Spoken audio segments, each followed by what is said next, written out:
In 2007, 80-year-old Amarjeet Sara from Bihar, India became the youngest serial killer in modern history. Bihar ने दुनिया के सबसे कम उम्र वाले सीरियल किलर को भी देखा है, जिसने केवल 8 साल की उम्र में कई लोगों को बेदर्दी से मार दिया था। He was now officially a serial killer at the age of 8. Hello guys, मेरा नाम है PJ and welcome to my channel.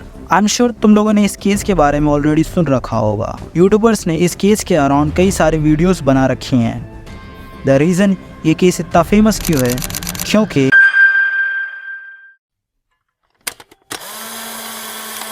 Bihar, Begusarai, 2006।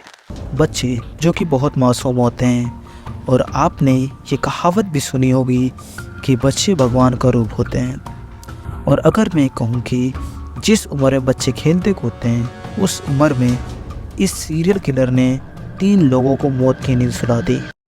इस टाइम बिहार में बहुत ज़्यादा गरीबी हुआ करती थी। वो सिर्फ अपना बैल कोल्हू चलाते थे और फसल काटते थे। अक्सर जो गांव के लोग होते हैं, उन्हें कुछ लग्जरियस आइटम की नीड नहीं होती थी। उन्हें बस अपने 2 टाइम का खाना मिल जाए, बस उसी में वो खुश रहा करते थे। और जो गांव के लोग होते हैं, अक्सर आपने देखा ही होगा कि गांव में जो लोग होते हैं सब आपस में एकजुट होकर रहते थे, जैसे कि सब आपस में ही घर रहा करता है। बिहार के बेगूसराय ज़िले में एक मुशहरी गांव था, तो वहाँ पर एक सादा फैमिली रहा करती थी। वो जो सादा फैमिली थी, तो वो जॉइंट फैमिली थी। उनके सब आसपास में ही रहा करते थे, जैसे कि चाचा हो गए या फिर मतलब सब एक चाचा बचा हो गए, वो मम्मी सब मतलब साथ में रहा करते थे। एक दिन क्या होता है, उस गांव में से सादा परिवार से एक 6 साल की बच्ची गायब हो जाती है। अब सादा परिवार के जो मुखिया होते हैं वो परेशान हो जाते हैं, और गांव में जो प्रधान वगैरह होते हैं या फिर जो होते हैं गांव के, सब मिलकर एक साथ मिलकर उस बच्ची को ढूंढने लगते हैं। और एक दिन तक लगातार उसको ढूंढते हैं कि वो बच्ची कहाँ गई। वो सब जगह ढूंढते हैं, लेकिन उनको बच्ची मिलती नहीं है। सब तक हार कर वापस लौटते हैं और वो बोलते हैं कि हम अगले दिन ढूंढने जाएंगे। और फिर अचानक से जो सादा परिवार के मुखिया होते हैं वो बोलते हैं कि आप कृपया करके, मतलब वो अचानक से बोलते हैं कि कृपया करके आप मेरी बच्चियों को ढूंढना बंद कर दीजिए और परेशान होना बंद कर दीजिए। और गांव वालों को मना कर देते हैं, और वो पुलिस में भी रिपोर्ट नहीं लिखाते कि मिसिंग पर्सन की रिपोर्ट लिखा दें। वो कुछ नहीं करते हैं। उसके बाद वो शांत हो जाते हैं और उसको ढूंढना बंद कर देते हैं। अब उनके परिवार के बच्चे डरने लगे थे और उन्हें अपने परिवार की इज्जत बचानी थी, क्योंकि गांव में अक्सर कोई भी खबर ज़्यादा फैलती है। अब गांव में डिप्रेशन सा माहौल हो गया था। तो कुछ दिन बीतते हैं और वो गांव वाले उन्हें परेशान करना बंद कर देते हैं या फिर पूछना बंद कर देते हैं। कुछ दिन बीतता है, धीरे धीरे सब बातें, 1 महीना 2 महीना, धीरे धीरे बातें नॉर्मल होती हैं। अब सब खुश हो रहे थे, क्योंकि उनके घर में एक नई बेटी का जन्म हुआ था। गांव के सब लोग मिलकर उनकी हेल्प करते थे, और जो घर की बहू थी उनके लिए भी कपड़े वपड़े लाए, बच्चे के लिए भी कपड़े लेके आए, और सब मिलकर हेल्प करते थे गांव वाले उनके। अब सब नॉर्मल हो गया था। 1-2 महीने गुजर गए थे, सब ठीक ठाक हो गया था, सब अच्छे से सब घूमते फिरते थे। तो एक दिन क्या होता है कि वो बच्ची भी गायब हो जाती है जो 3 महीने की होती है।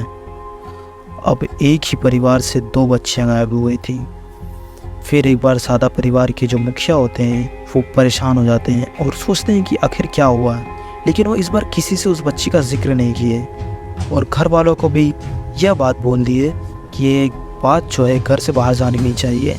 उन्होंने गांव में भी बताना ज़रूरी नहीं समझा और किसी को नहीं बताया, और वो कभी इस बात का जिक्र भी नहीं करते थे कि उनके घर में दूसरी बच्ची भी गायब हुई है। पर गाँव से 2 बच्चियाँ गायब हो जाएँ और यह बात किसी को पता न चले, ऐसा तो हो ही नहीं सकता।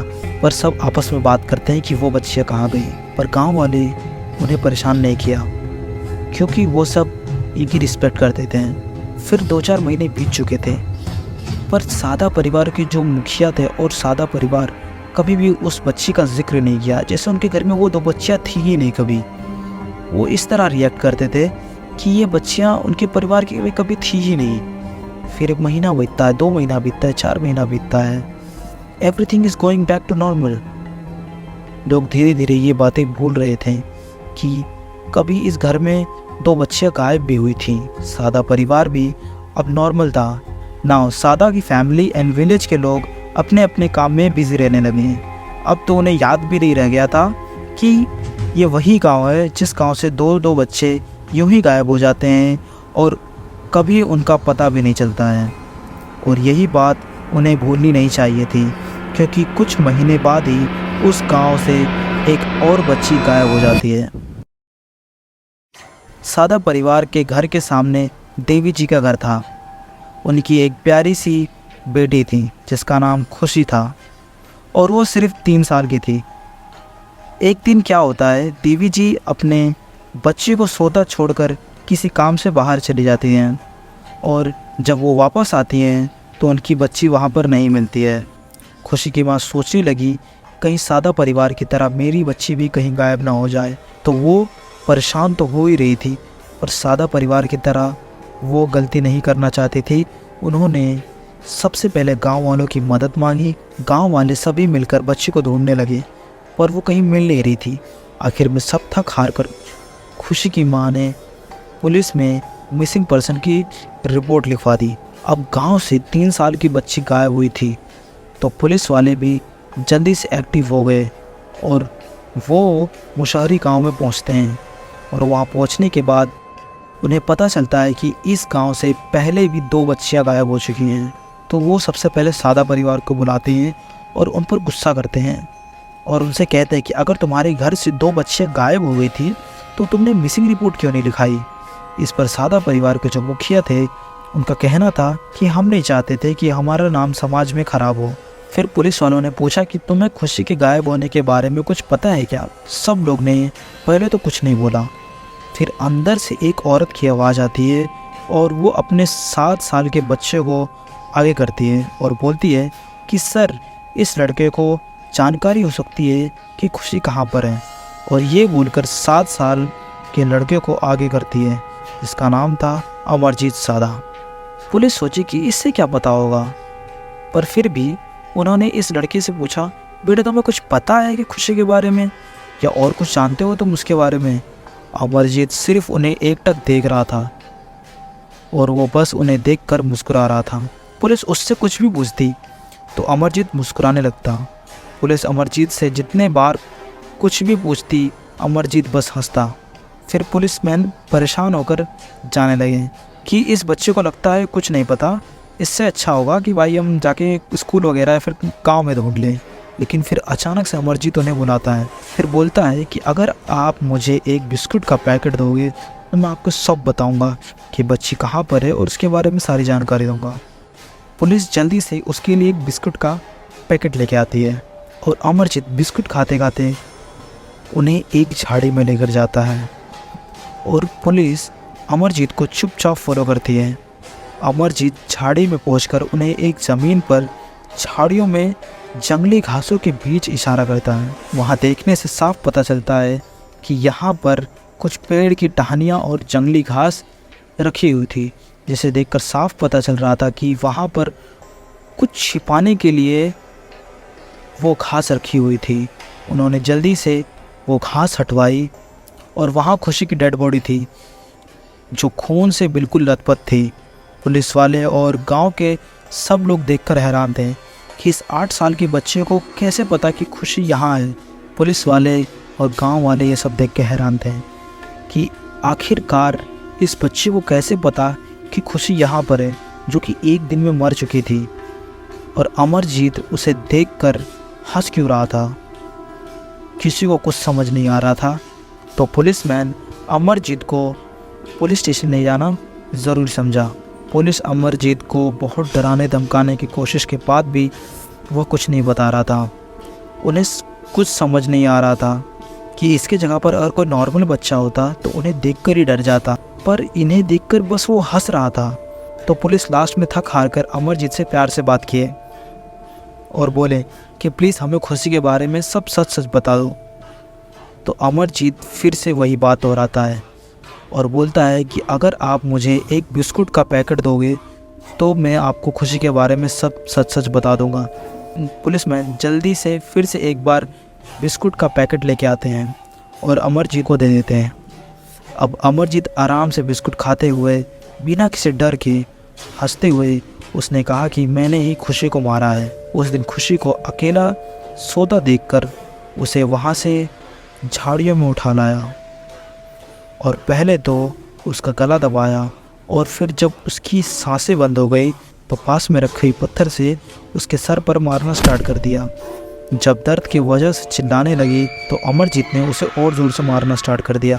पुलिस कुड नॉट बिलीव, उन्हें समझ नहीं आ रहा था कि ये क्या हो रहा था। वो सब शौक थे या सिर्फ 8 साल का बच्चा बिना डरे और मुस्कुराते हुए अपना क्राइम कन्फेस कर रहा था।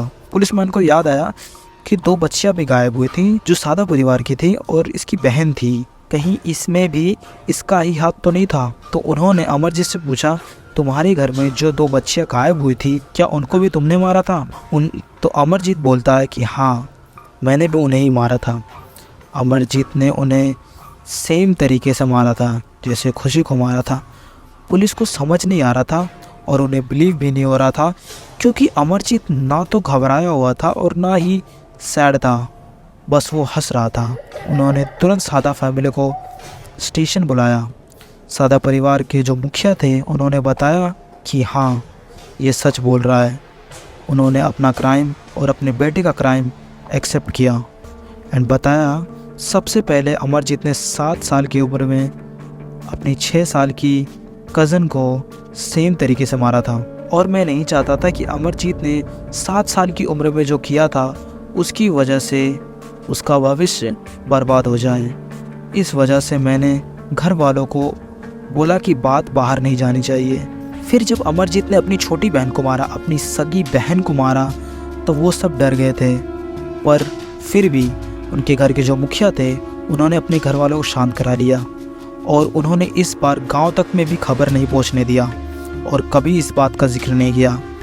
अब अमरजीत के पिता उससे डरने लगे थे और पूरा परिवार, अमरजीत की माँ, सब उससे नफरत करने लगे थे। फिर भी वो सब शांत थे और ये बात को बाहर नहीं जाने दिया। लेकिन जब अमरजीत ने खुशी के साथ ऐसा किया तो वो बोले अब नहीं शांत रहा जा सकता, अब बस बहुत हो गया। इसलिए अमरजीत की माँ ने ही अमरजीत को आगे करके पुलिस को बता दिया कि ये लड़का ही आपको बता सकता है खुशी के बारे में।